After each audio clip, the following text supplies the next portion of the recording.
On a donc décidé d'organiser une journée où on allait aborder les sciences humaines et sociales dans les appels thématiques du défi 7 d'H2020. Le défi 7 d'H2020, c'est le défi qui porte sur les questions de liberté et de sécurité.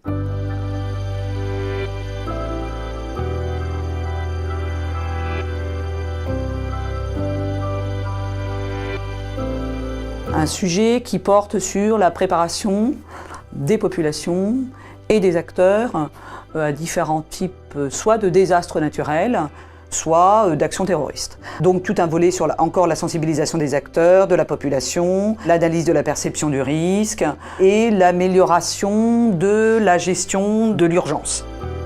Par exemple, le recours de plus en plus aujourd'hui, de plus en plus fréquent au téléphone portable lorsqu'il y a une action terroriste, dans quelle mesure cela freine ou ça améliore la communication entre les intervenants, la communication avec le public, avec les médias, l'analyse du rôle des médias sociaux et des téléphones portables durant les situations de crise, notamment l'impact sur ce qu'on appelle le phénomène de rumeur, c'est une partie importante de cet appel.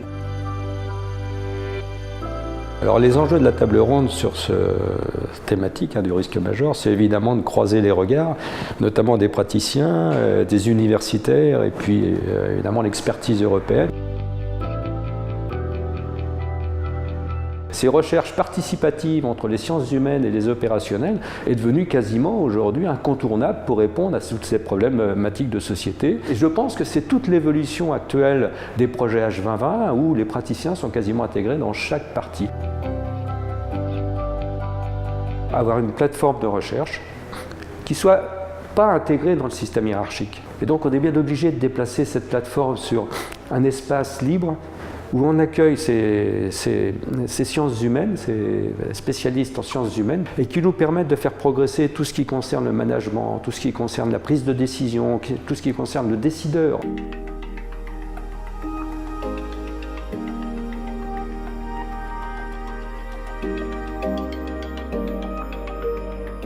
C'est un appel qui n'est pas tant un appel de recherche, mais un appel de plateforme, c'est ce qu'on appelle une CSA. La Commission demande à ce qu'une plateforme regroupant différents acteurs soit mise en place. En premier, les Law Enforcement Agencies, les différentes unités de police et les unités douanières, mais aussi les archéologues, l'ensemble des curateurs, commissaires d'exposition. Il est également demandé, un point plus spécifique, de travailler sur les destructions des sites in situ, et donc là on pense bien sûr au cas de la Syrie, à l'Irak, et donc des destructions de sites archéologiques par Daesh, à ce que des études soient menées donc sur les filières, la criminalité autour de ces trafics, et à ce qu'un volet législation, comment est-ce qu'on peut améliorer les procédures, soit également traité.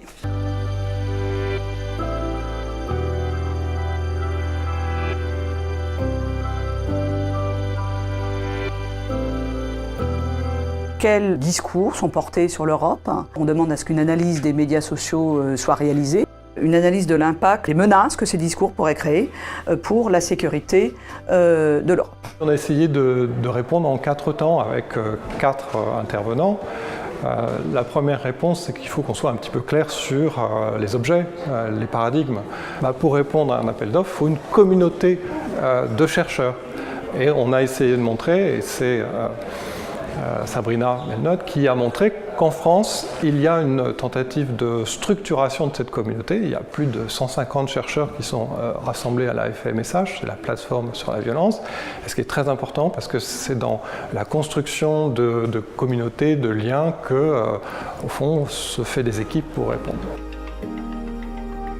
Le panel international sur la sortie de la violence réunit plus d'une centaine de chercheurs du monde entier sur une dizaine de thématiques relatives à la violence, radicalisation, au salafisme, aux questions aussi de mémoire, de justice, de réconciliation. Il y a aussi le projet de l'ANR. Ce projet, lui, fait plus du terrain, des recherches empiriques dans plusieurs aires géographiques, en Colombie, au Mexique, en Irak, en Syrie, au Liban, en Côte d'Ivoire et en France et au Pays Basque, espagnol. Et enfin, enfin, il y a le projet de la Fondation Soros sur l'impact social et politique des attentats terroristes en France. Et donc l'idée, c'est dans l'ensemble des projets de la plateforme, d'apporter un éclairage pour les 3 publics que nous visons, à savoir les chercheurs en premier lieu. Donc nous produisons des analyses scientifiques avant tout, et aussi nous destinons des rapports et des recommandations aux décideurs politiques, à la société civile, à des praticiens, à des fonctionnaires. Et enfin, on cherche à toucher aussi le grand public en produisant des éléments de vulgarisation au sens noble du terme, avec de la presse, des vidéos de Canal U. Le but de la plateforme est d'éclairer l'action politique à travers des recherches scientifiques. Il faut aussi des gros laboratoires institutionnels avec une grande histoire, et Jacques de Maillard du CESDIP qui est venu montrer au fond comment depuis très très longtemps, en lien avec le ministère de la Justice, il y a des objets, il y a des méthodes. Puis la 4e réponse, c'est de dire que pour répondre à ces appels d'offres, il faut aussi un savoir-faire dans la construction des consortiums. Il faut prendre en compte les problèmes concrets qu'ont les acteurs de la sécurité, mais il faut ensuite qu'ils soient passés au tamis institutionnel de la recherche, ce qui permet une ouverture, puisqu'on va du monde de la sécurité aux grandes ONG comme Amnesty International, mises en lien par des opérateurs de la recherche, les MSH ou les grandes universités, les grands laboratoires.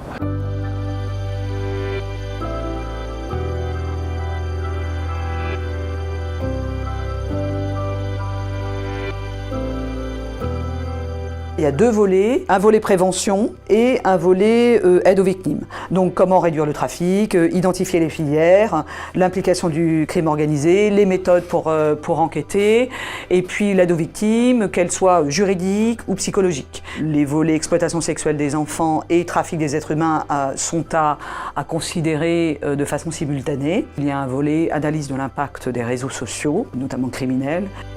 C'est un sujet qui fait appel à des psychologues, des psychosociologues, des juristes, des anthropologues sur les filières, et bien sûr qui appelle à ce que le sujet soit analysé en coopération avec des services de police ou autres qui relèvent de l'intervention dans ces trafics.